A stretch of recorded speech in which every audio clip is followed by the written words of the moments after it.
Hello students. बेटा आज का हमारा टॉपिक है गति के विकास की विधियाँ। इससे पहले हमने पढ़ा कि शक्ति के विकास की विधियाँ, जिसके अंदर 3 तरह के व्यायाम दिए, आइसोटोनिक, आइसोमेट्रिक, आइसोकाइनेटिक। फिर पढ़ा हमने सहनशीलता को की विकास की विधियाँ। सहनशीलता की विकास की विधियों में हमने ट्रेनिंग मेथड पढ़े, जिसके अंदर कंटिन्यू ट्रेनिंग मेथड था, अंतराल इंटरवल ट्रेनिंग मेथड एंड फार्टलेग प्रशिक्षण विधि, फार्टलेग ट्रेनिंग मेथड 3। और अब है गति के विकास की विधियाँ। तो एथलीट की गति प्राय अनुवांशिक कारक पर निर्भर करती है। अनुवांशिक कारक जेनेटिक फैक्टर, अनुवांशिकता, उसकी शारीरिक बनावट उसके पूर्वजों के अनुसार होती है और उसके ऊपर डिपेंड करती है उसकी गति। इसलिए सामान्यतः गति पर अधिक वृद्धि नहीं की जा सकती, जैसे कि शक्ति और सहनशीलता के बारे में की जा सकती है।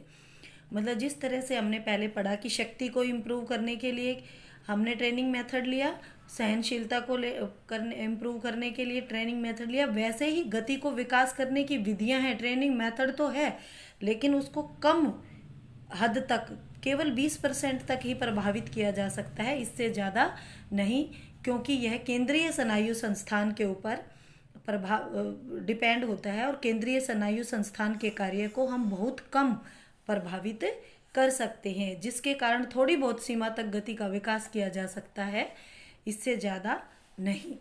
फिर भी इसकी गति के विकास के लिए हम 2 तरह की दौड़ें लेते हैं, पेश दौड़ें और त्वरण दौड़ें। त्वरण दौड़ों से त्वरण योग्यता में वृद्धि होती है। त्वरण योग्यता क्या होती है? जिसके अंदर विस्फोटक शक्ति, तकनीक और लचक, 3 चीज शामिल है। विस्फोटक शक्ति, तकनीक और लचक, ये है त्वरण योग्यता।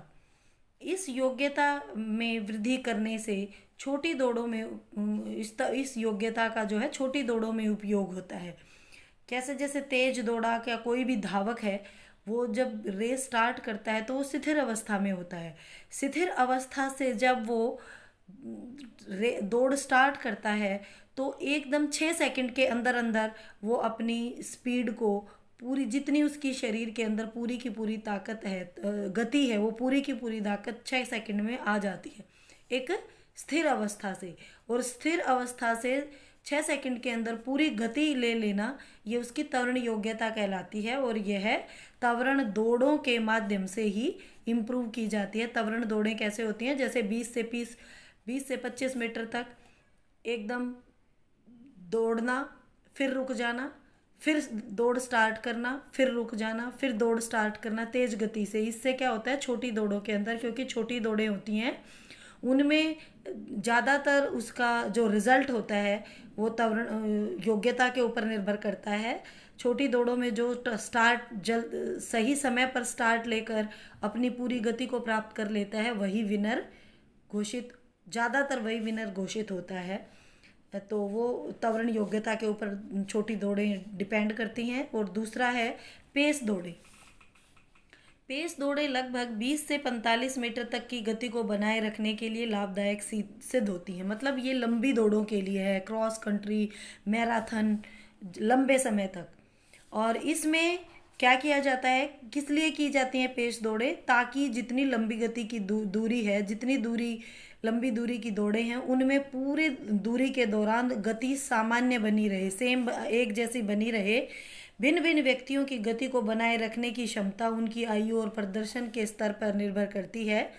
किशोरों में प्राय 15 से 20 मील तक अधिकतम गति बनाए रख सकते हैं, जबकि प्रशिक्षित एथलीट 40 मील तक अधिकतम गति को बनाए रख सकते हैं। मतलब वो अनुभव है। एक किशोर जो, मतलब हम लर्नर कह सकते हैं, जो शुरुआत करता है, वह 15 से 20 मील तक अपनी अधिकतम दूरी बना सकता है, लेकिन जो अनुभवी खिलाड़ी है वो 40 मील तक अपनी अधिकतम गति को बनाए रख सकता है। पेस दौड़ों की दोहराई खिलाड़ी की योग्यता के अनुसार निश्चित की जा सकती है, कि एक खिलाड़ी पेस दौड़ों का जो रिपीटेशन है, दोहराई है उन चक्रों की, दूरियों की, वो उसकी योग्यता और उसकी क्षमता के अनुसार फिक्स की जाती है। तो ये थे गति के विकास की विधियाँ, जो कि हमारे nervous system, central nervous system के ऊपर डिपेंड करती है और हमारी आनुवंशिक कारक के ऊपर डिपेंड करती है। तो हम इसको केवल 20% ही इम्प्रूव कर सकते हैं। और इसके करने के लिए फिर भी दो हमारे पास ट्रेनिंग मेथड हैं। एक तो हमारे पास त्वरण दौड़े हैं, जिसके माध्यम से हम त्वरण योग्यता को बढ़ाते हैं, जो छोटी दौड़ों में काम आती है। ऐसे ही पेस दौड़े, जिससे कि हम लंबी दूरी की क्रॉस कंट्री या मैराथन या और लंबी 10,000 15,000 मीटर की दौड़ों में हम जिस योग्यता का प्रयोग होता है, वो पेस दौड़ों के माध्यम से हमें इम्प्रूव कर सकते हैं। Thank you. Have a nice day.